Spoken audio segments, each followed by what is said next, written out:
Dear students, welcome to my channel NCERT English exercise. अगर channel पर नए हैं तो सब्सक्राइब अवश्य कर लें। आज की वीडियो में हम आपकी टेक्स्ट बुक हनी ड्यू के चैप्टर 7 के क्वेश्चन आंसर पर चर्चा करेंगे। चैप्टर का नाम है ए विजिट टू कैम्ब्रिज, कैम्ब्रिज की यात्रा। सबसे पहले हम कॉम्प्रहेंशन चेक करेंगे। Which is the right sentence, कौन सा सेंटेंस सही है। फर्स्ट है Cambridge was my metaphor for England. Cambridge मेरे लिए इंग्लैंड का एक रूप था। टू द राइटर, लेखक के लिए फर्स्ट ऑप्शन है Cambridge was a reputed university in England. Cambridge England की एक प्रसिद्ध यूनिवर्सिटी थी। Second option England was famous for Cambridge. England Cambridge के लिए प्रसिद्ध था। और थर्ड ऑप्शन है Cambridge was the real England. Cambridge ही वास्तविक इंग्लैंड था। तो इसमें थर्ड ऑप्शन सही है, लेखक के लिए कैम्ब्रिज ही वास्तविक इंग्लैंड था। सेकंड है the writer phoned Stephen Hawking's house. लेखक ने स्टीफन हॉकिंग्स के घर फ़ोन किया। फर्स्ट ऑप्शन है from the nearest phone booth, पास के फ़ोन बूथ से। From outside a phone booth के बाहर से। From inside a phone booth के अंदर से। तो इसमें सेकंड ऑप्शन सही है, फ़ोन बूथ के बाहर से। लेखक ने फ़ोन बूथ के बाहर से ही तार खींचकर फ़ोन किया था।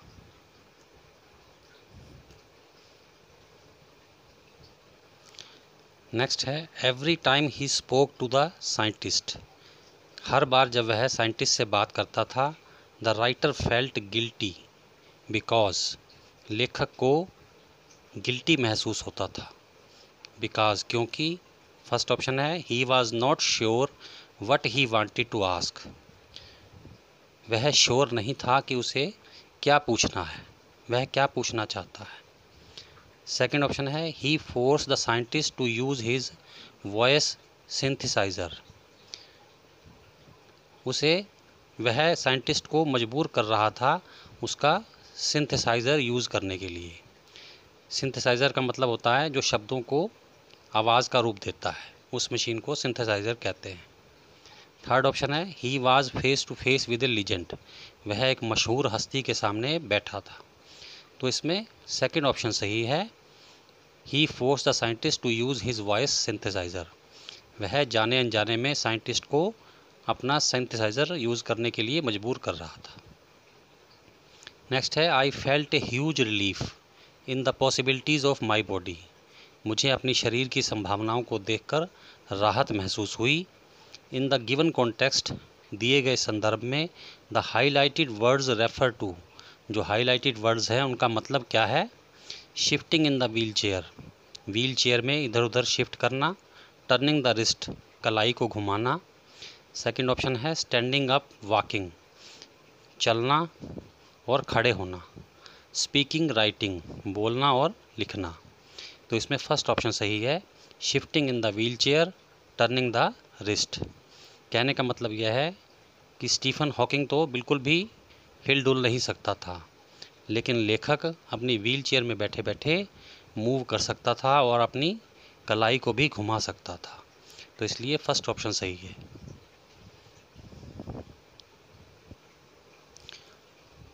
वर्किंग विद द टेक्स्ट का फर्स्ट क्वेश्चन है did the prospect of meeting Stephen Hawking make the writer nervous, if so Y.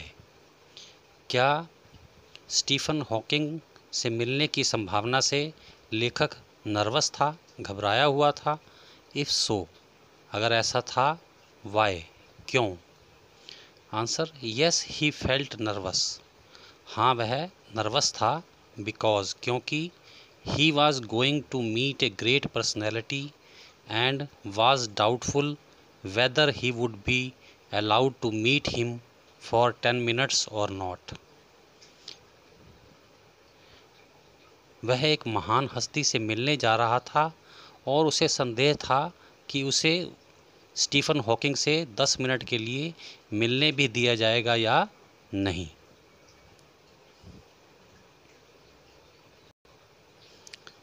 Second question है, did he at the same time feel very excited? क्या उसी समय वह बड़ा उत्सुक भी था? If so Y?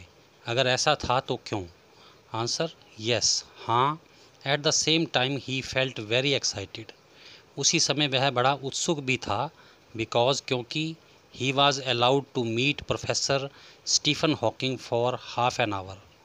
क्योंकि उसे स्टीफन हॉकिंग से आधे घंटे तक मिलने की इजाज़त मिल गई थी।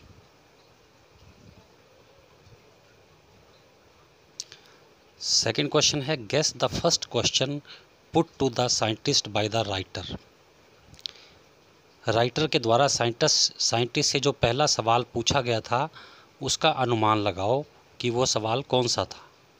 Answer, the writer's first question might be about Stephen Hawking's disability and how he had dealt with it. लेखक का सबसे पहला सवाल स्टीफन हॉकिंग की विकलांगता के बारे में होगा कि उसने अपनी विकलांगता से कैसे निपटा।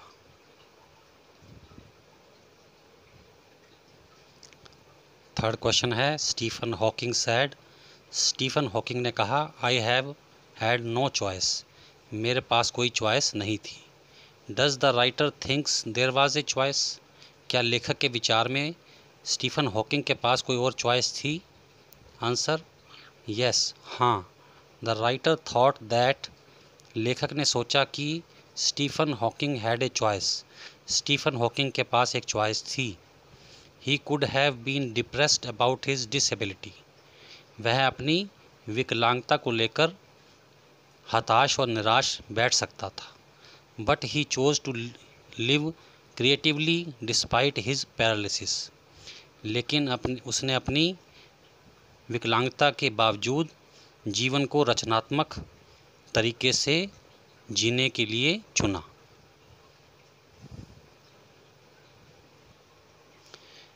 फोर्थ क्वेश्चन है, I could feel his anguish.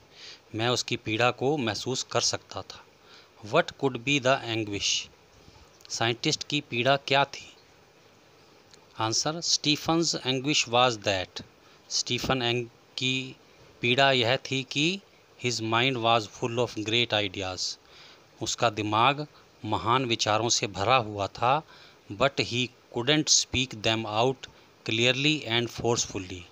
लेकिन वह अपने विचारों को स्पष्ट रूप से और ज़ोरदार तरीके से व्यक्त नहीं कर सकता था, बोलकर व्यक्त नहीं कर सकता था।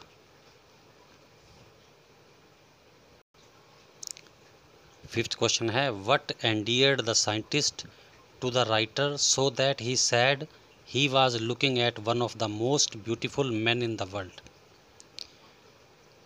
साइंटिस्ट की ऐसी कौन सी अच्छी बात थी जिसने लेखक को प्रभावित किया, इतना प्रभावित किया कि उसने कहा कि वह संसार के सबसे सुंदर व्यक्तियों में से एक व्यक्ति को देख रहा था। Answer, Stephen Hawking's one way smile endeared the scientist to the writer. Stephen Hawking की मुस्कान ने लेखक को इतना प्रभावित किया कि उसने सो दैट ही सैड, कि उसने कहा he was looking at one of the most beautiful man in the world, कि वह संसार के सबसे सुंदर व्यक्तियों में से एक व्यक्ति को देख रहा था।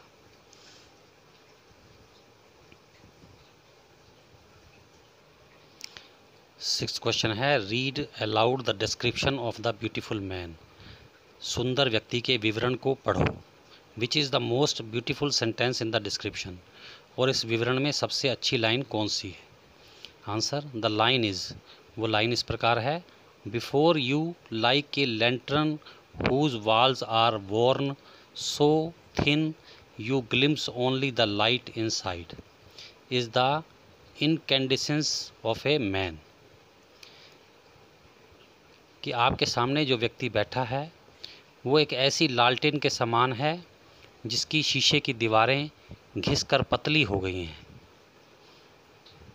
और अब आप उसके अंदर उसकी गर्माहट को एक प्रकाश की लौ के रूप में देख सकते हैं।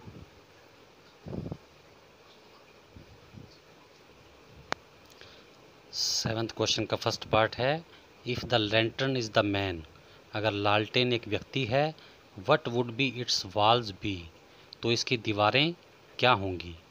Answer, if the lantern is the man, अगर लालटेन व्यक्ति है, its walls would be his skeleton, तो उसकी दीवारें उसका स्केल्टन यानी हड्डियों का ढांचा होंगी। सेकंड पार्ट है, what is housed within the thin walls, इन पतली दीवारों के बीच में क्या कौन रहता है। Answer, the light of the eternal soul is housed within the thin walls, इन पतली दीवारों के बीच में अमर आत्मा की रोशनी रहती है।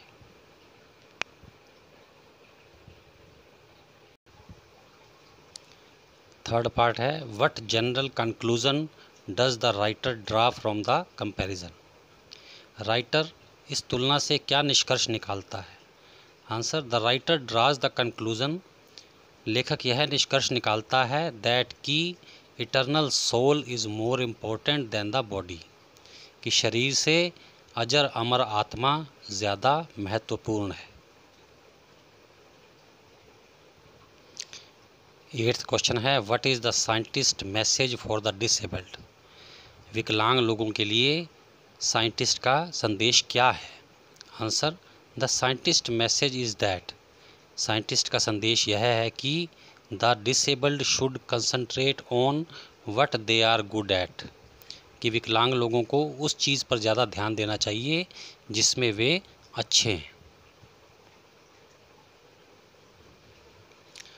9th क्वेश्चन है, why does the writer refer to guitar incident, लेखक गिटार वाले इंसिडेंट के बारे में क्यों बताता है।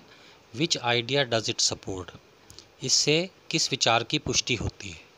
Answer, the writer spent many years trying to play Spanish guitar, लेखक ने बहुत साल एक स्पेनिश गिटार को बजाने की कोशिश में गुजार दिए। One night he unstringed it very joyfully, एक रात को उसने बड़ी खुशी से उस गिटार को की सारी तारें खोल दी। इट सपोर्ट्स हॉकिंग्स आइडिया, इससे हॉकिंग के इस विचार की पुष्टि होती है दैट की one should practice only what one is good at, कि व्यक्ति को उसी का अभ्यास करना चाहिए जिसमें वो अच्छा है। 10th क्वेश्चन है, the writer expresses his great gratitude to Stephen Hawking, लेखक स्टीफन हॉकिंग के प्रति अपनी महान कृतज्ञता व्यक्त करता है। What is the gratitude for, यह कृतज्ञता यानी धन्यवाद किसके लिए है।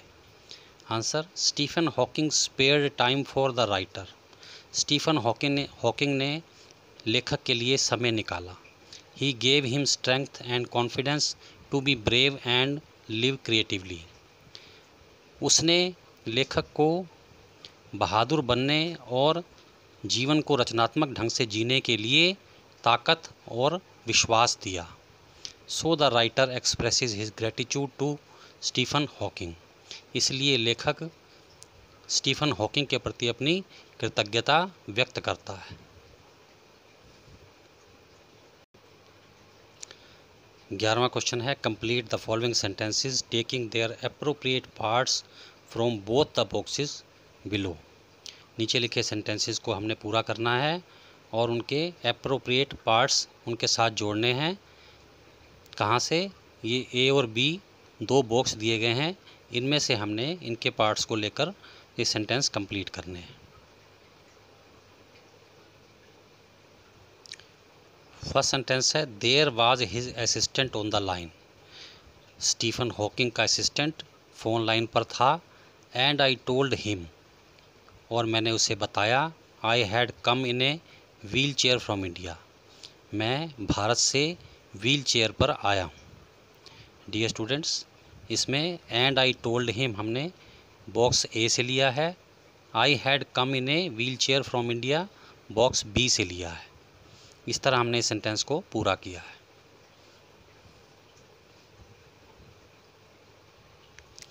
सेकंड सेंटेंस है, you get fed up with people asking you to be brave, आप उन लोगों से बोर हो जाते होंगे जो बहादुर बनने के लिए कहते हैं।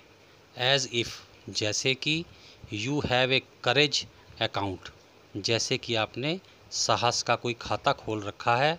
On which you are too lazy to draw a cheque, और जिसमें से आप चेक के द्वारा साहस निकालने में सुस्ती कर रहे हैं।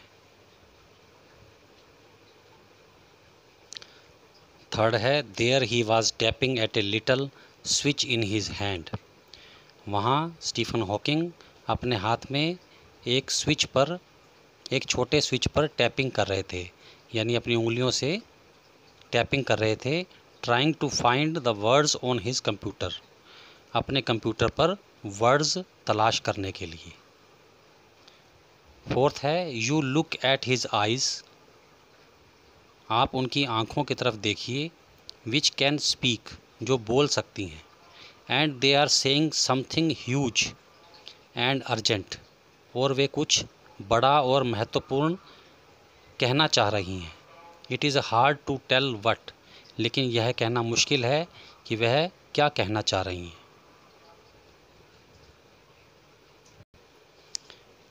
फिफ्थ है, it doesn't do much good to know that, लेखक की, साइंटिस्ट की इसमें कोई रुचि नहीं है कि there are people smiling with admiration to see you breathing still, कि लोग खुशी और प्रशंसा के साथ आपके जीवन के लिए कामना कर रहे हैं, प्रार्थना कर रहे हैं।